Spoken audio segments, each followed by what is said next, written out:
All right. Hi, everyone. So today we have the honor to be joined by Dr. Katrina M. Steele, a PhD, BCSS, SLP certified, CASLPO, and ASHA honors recipient, fellow of the European Society of Swallowing Disorder, and Tier 1 Canada Research Chair in Swallowing and Food Oral Processing. Dr. Steele is the director of the Swallowing Rehabilitation Research Lab at the Kite Research Institute at the University Health Network in Toronto, and a faculty member in the Graduate Department of Speech Language Pathology at the University of Toronto. Before completing her PhD, she worked for 10 years as a medical speech language pathologist, grounding her academic career in real world clinical practice. She is internationally recognized for her contribution to dysphagia research, especially her work on tongue function in swallowing and on the measurements of swallowing physiology in video fluoroscopies, and has published over 220 peer reviewed papers. Dr. Steele has received numerous honors, including the Lifetime Achievement Award from Speech Language and Audiology Canada, and honors from ASHA, American Speech and Language Association. She also served as a former president of the Dysphagia Research Society and was a founding member of the International Dysphagia Diet Standardization Initiative. We are so excited to have her here today to share her insights with us. Sorry. Welcome back, Dr. Steele. Thank you again for being here. Thank you for having me. It's lovely to be here. Uh, um, so I'm going to start with, I'm so intrigued with the whole development of the international terminologies and the definition. You wrote this beautiful article in 2013, and IDDSI came up with their framework in 2015. So that you saw a clear need. What brought you into this? Oh, well, it was first of all, it has been one of the most rewarding activities of my career. And I think for context to say that I was a frustrated clinician. I loved the fact that we would spend all this time on assessing swallowing in great detail. And it felt to me like we had one generic intervention on the other side of all of that detail, which was texture modification at the time in my practice. And I encountered a lot of confusion and there were new products coming onto the market at the time. There were labels and nectar and honey, and it was very clear that different people had different interpretations of those labels. And the idea that a patient leaving one facility with a recommendation for a particular thickness would get the same level of thickness in their next hospital Level stay of at the care. next point of care was just not something you could expect. And even within a hospital, Yes. different opinions across clinicians. We used to argue about whether a liquid really was a nectar or really was a honey thick liquid. So I had a long interest in that, and also in efforts to come up with standards at either a facility level or a national level. And what I discovered was that there were other people who were similarly frustrated by these problems. And a big part of it also was a professional problem, that speech pathologists and dietitians weren't using the same language, and weren't honestly collaborating very well with each other on committees, that we had Yes. difficulty coming to the same opinions. And so I found myself in about 2011, I found myself at a conference that was convened by an industry partner at the time, with some kindred spirits. And we were sitting there on the patio drinking some cocktails, complaining about how frustrated we were. And out of that conversation came the idea to, why don't we do this together? Why don't we conquer this? Why don't we not just focus on our own little spheres of influence, but do this globally? And it was such a provocative and disruptive idea. And it led to the formation of IDDSI. And so there were about 12 of us who came together a year later to discuss this idea. And then it took off from there. So the 2013 paper describes how we went out and looked at existing standards and discovered all of the different terminologies that were in use, and often without good definitions behind them, or with definitions that everyday people just couldn't possibly measure, right? Like if I say to you, you need centipoise at 50 reciprocal seconds, nobody in a clinical environment has access to the technology or the skills to make those kinds of measurements. My favorite example in that article is looking at how food textures were labeled in England versus Ireland. Right. Because both of those countries had chosen to use letters of the alphabet. So they had 5 levels, A, B, C, D, and E. But they went in completely opposite directions. So, oh, wow. The thickest was A, and the thickest was E in those 2 countries, which are side by side, right? And it just illustrated the huge potential for confusion and honestly for safety incidents. So that was kind of the inspiration behind it. And then I was very privileged to continue working with that group of kindred spirits for the next decade. And we had many breakthroughs conceptually that led to the IDDSI framework as it currently is. So it was one of the highlights of my career, honestly. I'm sure it's amazing. As I was digging in through the article, I found the 2013, and I was so intrigued by it. I read it all, and I was like, it really led to something such. It's so impactful. It's huge. It's been recognized, utilized across the board internationally by all the speech pathologists, and it gives you a clear, standardized approach. And I love the whole funnel test that we do because it's so easy, regardless of what setting you are, hospital, acute care hospital, I'm sure, post-acute, you just need that little funnel and you can just test it out yourself if you don't have those pre-made nectar thicks and pre-made moderately thick or honey thick, Yes. juices and cups with. Yes. So in 2015, we came out with a systematic review at the time, looking at what the literature told us about how swallowing and oral behaviors change across textures. And that's been a very important article. But I can tell you, hot off the press, that we have an update to that review coming out in the Dysphagia Journal in the next month or so. Wonderful.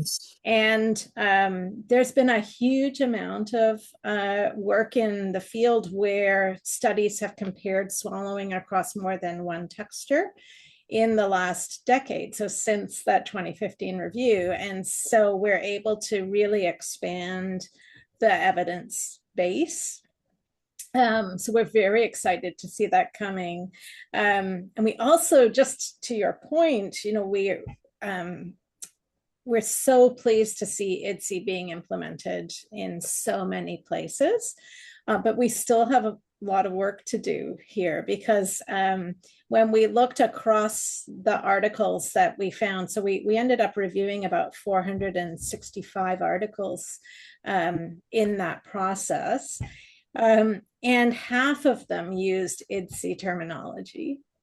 Nice. The other half of articles were still using various technology. We found 243 different Oh, combinations of terminology. So we're still not there yet. all using the new terminology, not in Nice. research. And probably speech pathology and dietetic audiences are well aware of IDDSI, but other audiences, like, for example, otolaryngology, Right. might not be.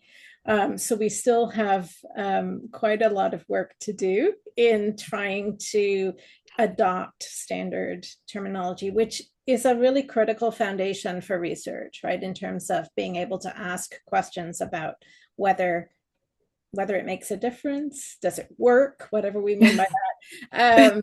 So just trying to make sure that we all mean the same thing by a moderately thick liquid or a extremely thick liquid is Extremely thick. No, really absolutely. important. Yeah.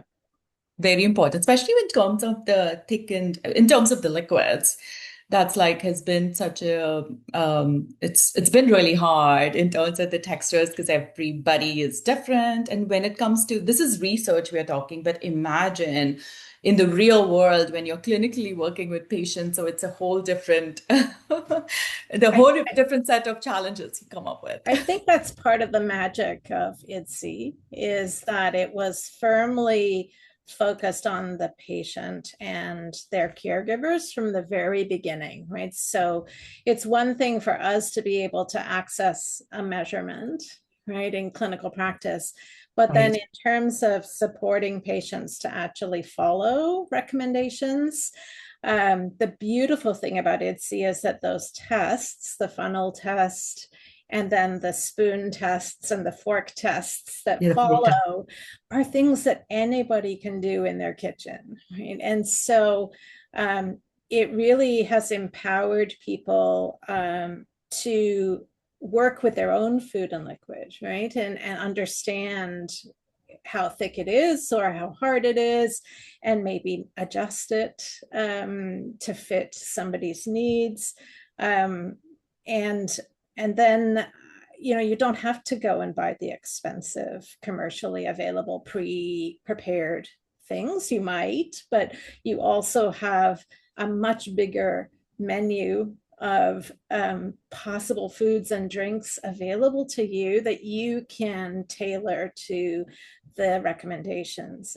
So I think that truly was revolutionary. Very much, yeah. Yes. And one of the concepts that I think people still don't understand fully is we came to understand that you recommend a drink thickness and a food texture, right? And they're at two different points on the framework, which turns out to really truly be a continuum, Yeah. right? And so let's just say you recommend minced and moist foods at level 5 and mildly thick liquids at level 2. I think at the time I truly imagined that the kitchen in my hospital had to produce all of the food to be level 5 minced and moist, and all of the drinks had to be mildly thick, right? All right. And just narrowing the variety of foods and drinks that were on somebody's plate. But what we came to realize was that if truly level 2 and level 5 are the boundaries of an appropriate range of textures for patient, then level 3 and level 4, which fall in between, should also be Included. appropriate. And Yes. so suddenly we've expanded the variety of textures that you can have on your plate, which makes food and like mealtime Appetite. so much more pleasurable to not have everything Absolutely. be a single consistency. It's a little hard for computer systems that operate kitchens to deal with variety. Yeah, you need to find you for P60 um, or any access but or I think any. this is a challenge we can overcome, right? And Totally. I think it's another piece of IDDSI that has really been eye-opening for me. Yeah, no, I love that point about that, it can be used across caregivers so they don't feel Yes. too pressured. They can check on their own that, okay, this is how it can be. And also that leads to a lot of, it gives a variety also to the patients. They want their coffee, just make it nectar thick easily. If you want your tea to Yes. be the certain way. So, you're not just restricted to just juices and water, but, different beverages that you would want to have. Right. And I don't know if it's still the case, but at the time in our hospital, for example, the financial decisions that were being made, we were told you Yes. have to choose one level of thickened liquid that is offered in our hospital. Is it Yeah. going to be the extremely thick or the moderately thick level? And you can't have both. Oh. And because they were then going out and buying products, right? And I think that the default in those cases was often to go for the thickest option. Ticket options, right? And I hope that these days people, first of all, if there is a default, they go for the thinner of two thick options. But I hope also that it's appreciated that it doesn't have to all just be one level. You can have variety. A variety. Wonderful. That's really good. Um, that puts me on to this is one of my favorite topics also. We don't have a whole lot of research in post-acute care, or I would say long-term care homes. I'm going to still say that I came up with two articles that you wrote. I think the very first one was mealtime difficulties in a home for the aged, not just dysphagia, and prevalence and determination of poor food intake of residents living in long-term care. So, Dr. Steele, one of what I got so excited about it because as speech language pathologists, we often focus so heavily on dysphagia itself. But this article, your findings suggest that poor nutritional intake and mealtime participation are influenced by such a broader level of factors. How do you think clinicians can best balance swallowing safety with quality of life and nutritional goals when mealtime difficulty stems from factors beyond dysphagia Mm. alone? It's a tough question. So that the 1997 article that you mentioned, the mealtime difficulties one, was actually my very first peer-reviewed Oh, publication. So it's a long time okay. ago, but it came about. I was working in a home for the aged here in Toronto. I was the only SLP for 400 beds, Wow. um, and that home for the aged was attached to a rehabilitation hospital, so there was access Mm. to other team members and to in some instrumental assessment. Um, but it was very clear that it wasn't just dysphagia that was a concern in that environment.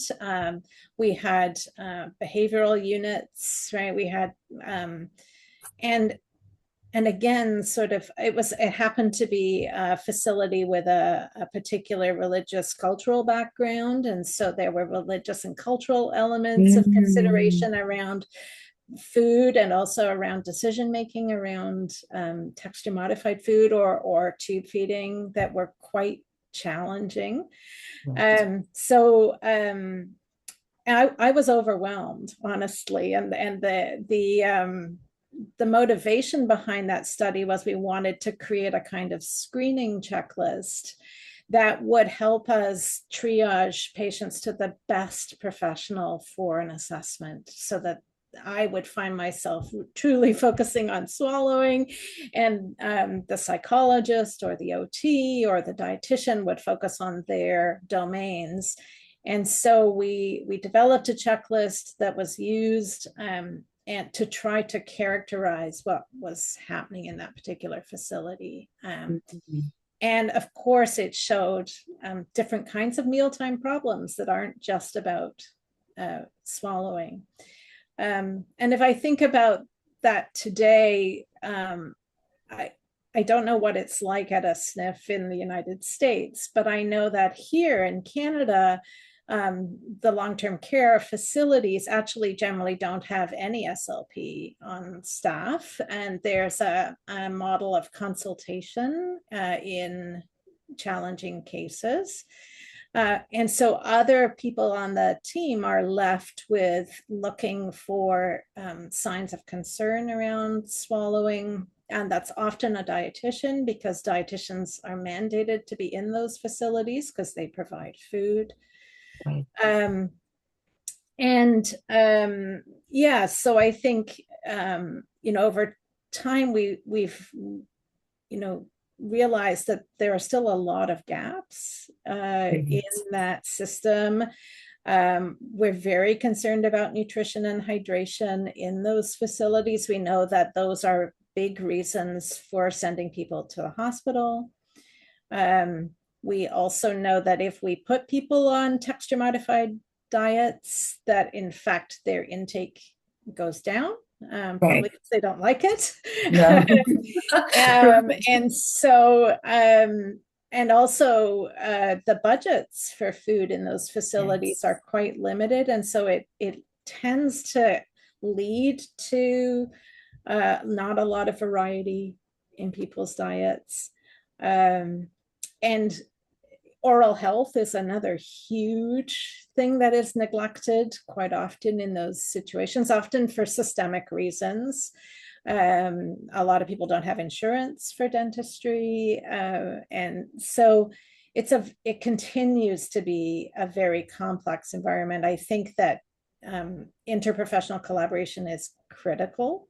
Very. Yes. Um, and I think the other thing is that often people who arrive in those facilities are already on texture modified diets, or perhaps even on G tubes. And there's several studies that show how rarely those people get reevaluated. So they get stuck on those diets. And there've been a couple of nice papers that have shown that if you do reevaluate those people even a few months later, many of them are no longer so bad with their swallowing that they need a really restrictive diet texture. Yes. So I think it's a big challenge in our healthcare systems. We know that the number of people of that age are increasing. I don't know that they're all going to end up in long-term care facilities, but it Yes. continues to be a place where I think we have to bring evidence into those situations. We have to challenge very restrictive practice, right? We have to Yes. try to really promote quality of life and nutrition and hydration, while doing it as safely as we think we can. Mhm. Right, absolutely. You know what intrigued me the most with the results, where it said that 46% had poor oral intake, 35% had positioning problems, and 40% exhibited challenging behaviors. So you know how, like for me, working in all these settings, especially as you mentioned about, so I worked briefly in a Jewish home with the cultural impact that it brings with it. Obviously, you need to make those clinical decisions. But, if a patient is cognitively so impaired or having dementia, obviously you would want the patient to be on a puree, despite of the patient can have a good oral intake or a good an advanced diet texture. But let's say if their positioning is impacted, they cannot be sitting up, or they have a certain kind of behavior with certain kind of food. So, as a clinician, you have to come up you should see all the areas, and then you have to come up with that decision. But most of the time, I think it's really hard to look into this, because you need to, as you mentioned, you need to be with those patients. You need to assess them. One day could be totally different, especially if you are in a psych ward, or in a psych settings where patients have a lot of behavioral, so that every day is challenging and different.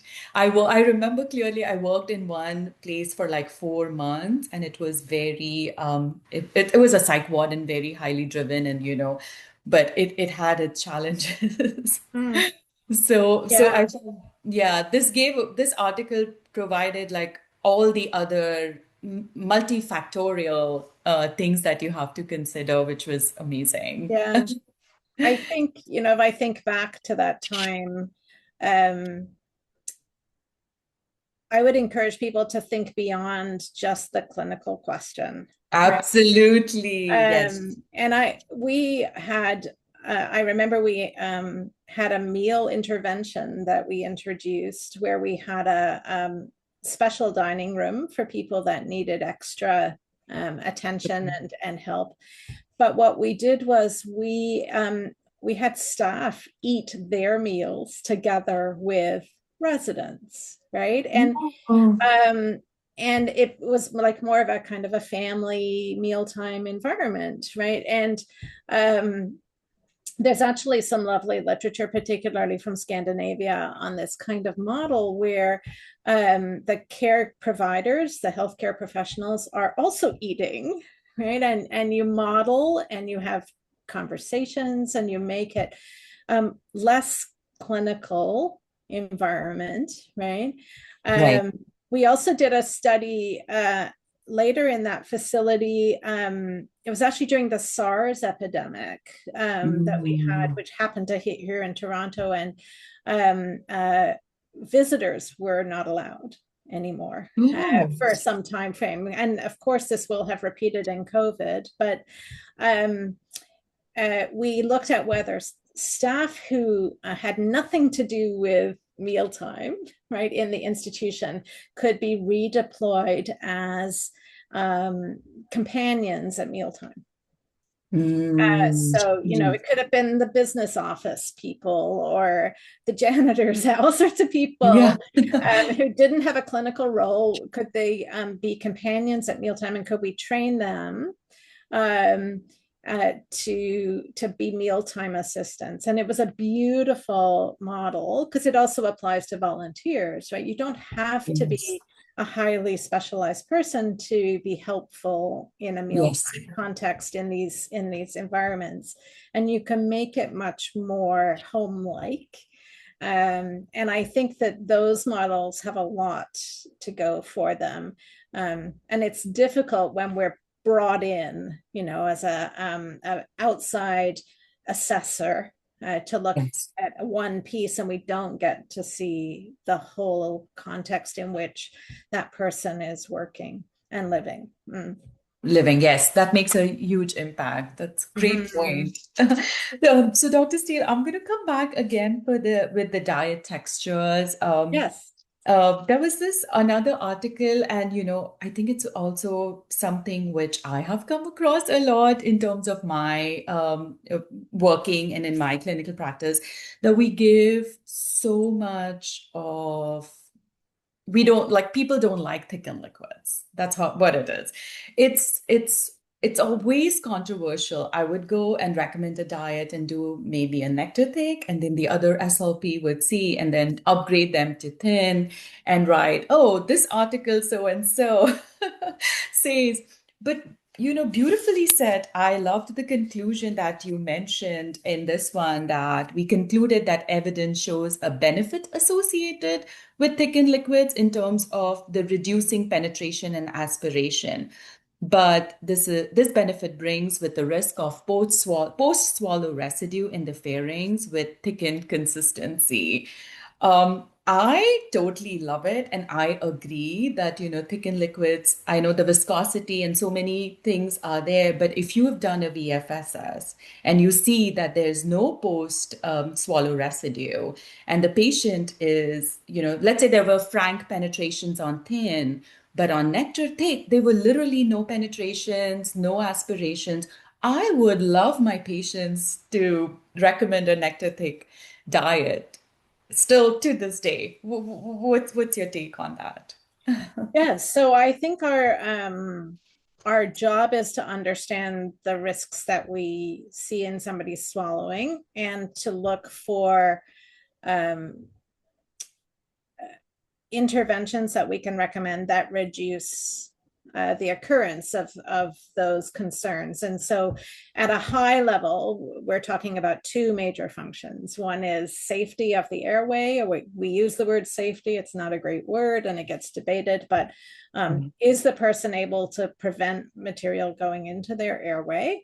And is the person able to completely clear a bolus through their pharynx without leaving material behind? And those two, like the Efficiency. safety and the efficiency constructs, compete with each other, right? And there's a trade-off.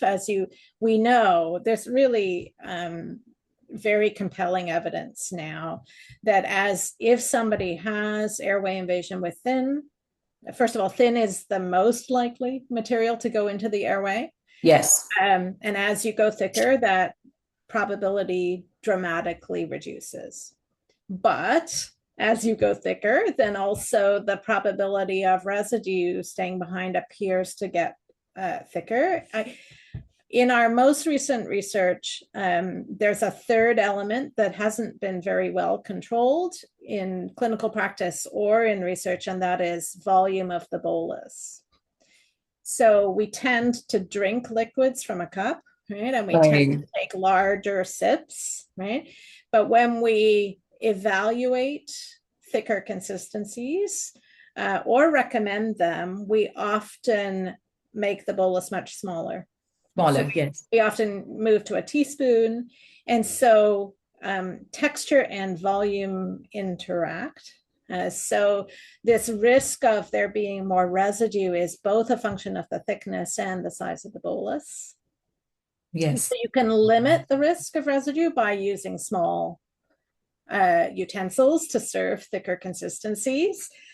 So those two things do interact. And one of the questions you had sort of posed in your email was about sort of the need for instrumental assessments and how do we navigate the fact that a lot of people don't have easy access to instrumental assessments. And I really struggle with this because I live and work in a location where we don't have really good access to video fluoroscopy, and even worse to endoscopy for regulatory reasons.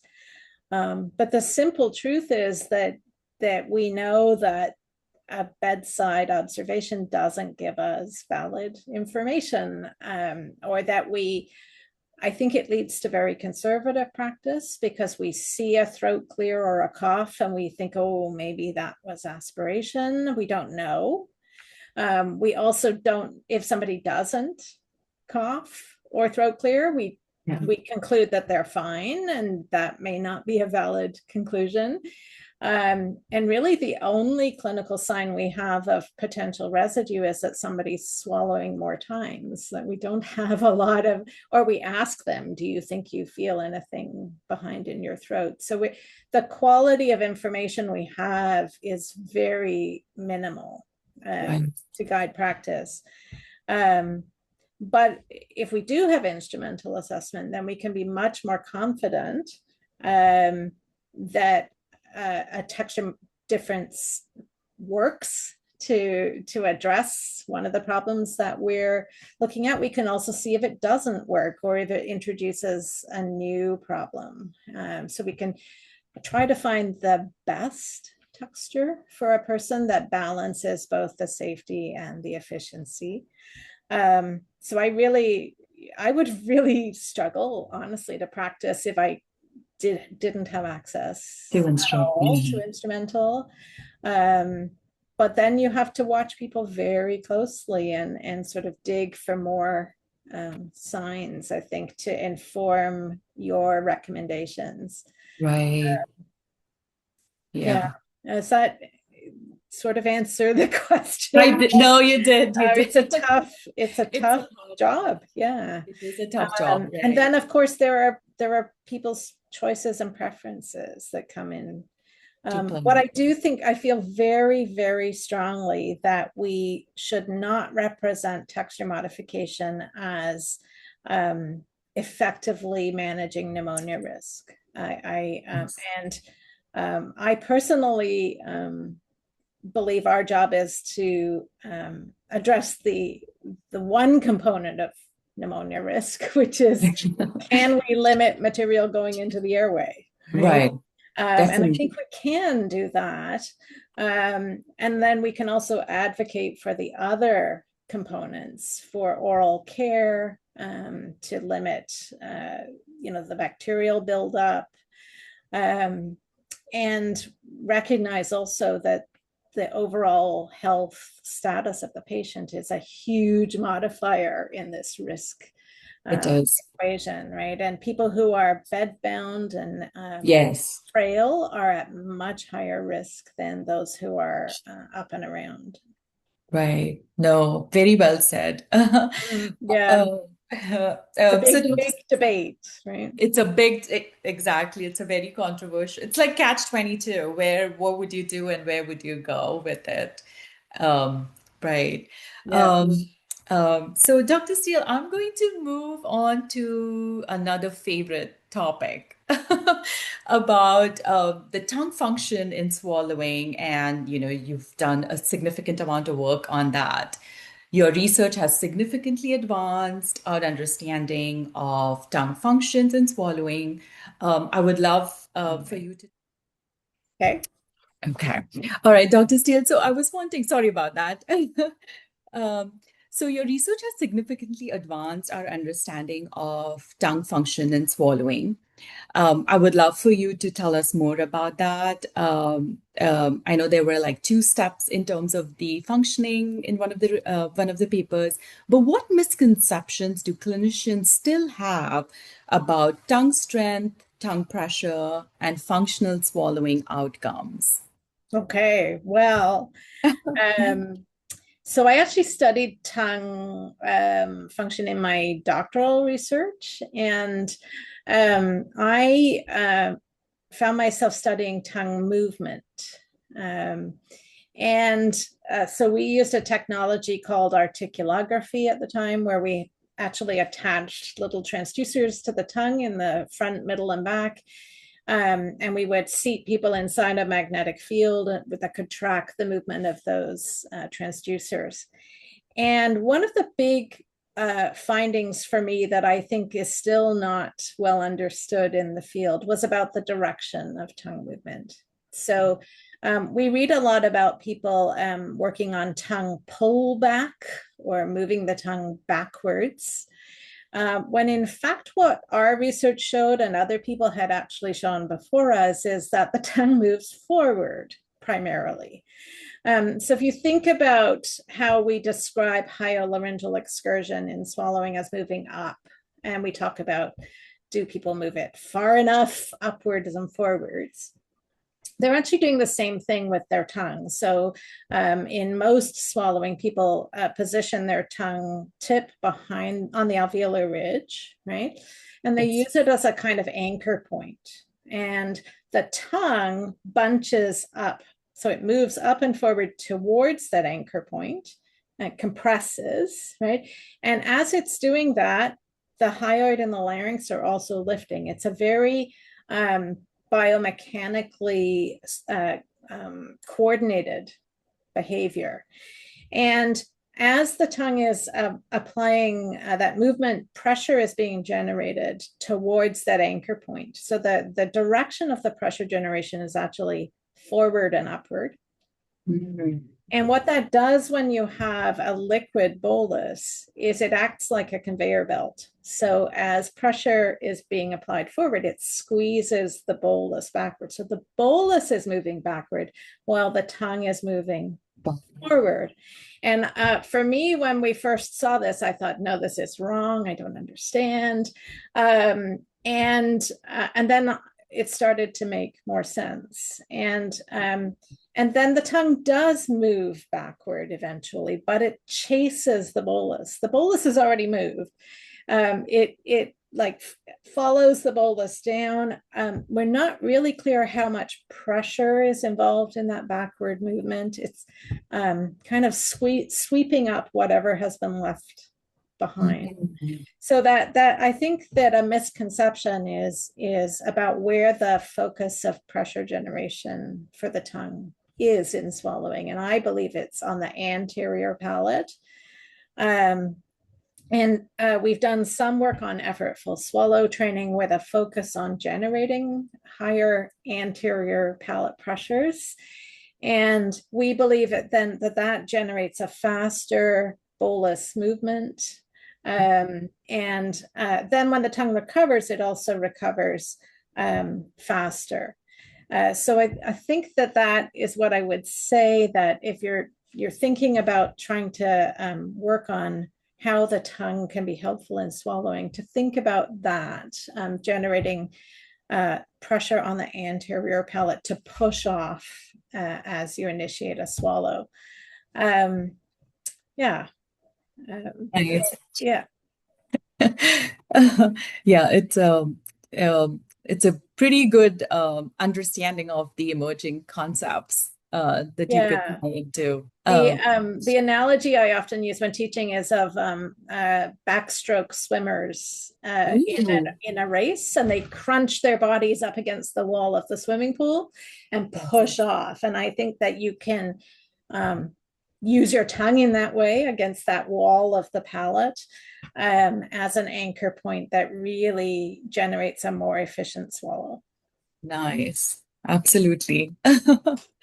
Good. I think I'm gonna skip the instrumental part because Addressed that a little you bit. addressed that and you added some part of it for the dysphagia care across the long term. So this is one of my questions that I would love for you to tell us, because you've been a clinician, you've been a researcher, educator, leader, and also the president of the Dysphagia Research Society. Looking back, what advice would you give for the early career speech language pathologist who hope to make a lasting impact on our field? Mm, I love this question. And I have several things I could say. I think the first thing I would say is keep asking questions, right? Keep Right. being a curious clinician. And if you see things that don't seem logical to you or just don't feel like they make sense, then keep asking questions. Read articles, um, and um, and think about going to a research conference just to see the buzz that goes on. And you've been to a DRS, I think. I love it. Yeah, I've been Yeah, with for them for me, a that while. was truly life changing. Was to It go to a is. DRS and see the debates that were happening on the floor. And we're always learning. We come with the latest evidence, but evidence evolves, right? And so a really important part of that process is asking questions and challenging evidence. And so never put that away. Don't take research at face value. Always ask questions. Um, and then the second thing I would say is that throughout my career, I've been really fortunate to be given opportunities to be on committees, right? So, whether that's a professional practice committee for an association or to be part of an organizational committee. IDDSI for me is obviously a good example.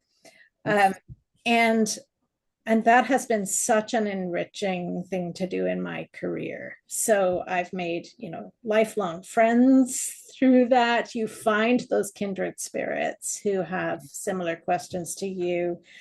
And it takes time, right? It's usually not part of your day job, but it pays back hugely in the rewards that it brings you, both personally and to feel that you're contributing professionally. So if you have the opportunity to be part of a committee, I highly recommend it as something that will have impact ultimately. And you'll feel like you're contributing. So for me, that's been, whether it's ASHA or the Speech Language Audiology Canada or IDDSI or DRS. I've been very fortunate to have those opportunities. And I can also tell you that as a researcher, I go back to those people. Yeah. If I want to find people to collaborate on a project, I know exactly who I go Who to to in go terms to? of, yeah, the people that I trust have learned to work well with before. It carries forward into future opportunities. So I highly, highly recommend it. There sometimes those opportunities are limited, um, but see if you can find some and get involved. Yes. I think that's amazing because I have been to a few conferences and obviously I've been with DRS as a member and I try to go every 2 years when I can. But the amount of people, the quality of people, then you interact, you see, or even on the panel, it's a totally different I would say it's very eye-opening and it's amazing to see different research because you see them all in the research and articles, but then you have a face to the name and you're like, oh my God, I just Well, and so one of the things about DRS is it's still relatively small. it I mean, is. so it's possible to go and actually walk up to a leader and introduce yourself. And whereas, a bigger conference like ASHA, there's too many Very people hard, to do yes. that, right? But there's a sort of intimacy that comes at DRS. It's honestly my favorite meeting always. Me too. Yeah, and most people are genuinely interested to meet younger upcoming researchers in the field and clinicians and talk about research ideas. So it's a very rich environment. And next year will be virtual, so it's a little harder. But yeah, if you have the opportunity, if for somebody who's watching, if they haven't gone, I recommend it. There's also the European Society, which is quite similar, um, and wonderful place to meet people and really figure out what the ideas are that are currently being debated. Yeah, Yeah, that's amazing. Thank yeah, you. you're so welcome. All right, Dr. Steele, thank you once again for all your time and all your insights. As I mentioned, I love researchers who does a significant amount of work in long-term care as well as, obviously different acute care in all settings. And I loved it. And I was like, I have to talk to Dr. Steele because your Well, it's a research is pleasure. like across all the areas, which is beautiful. Yeah. Well, thank you for the opportunity, and it was really a pleasure. Okay, thanks.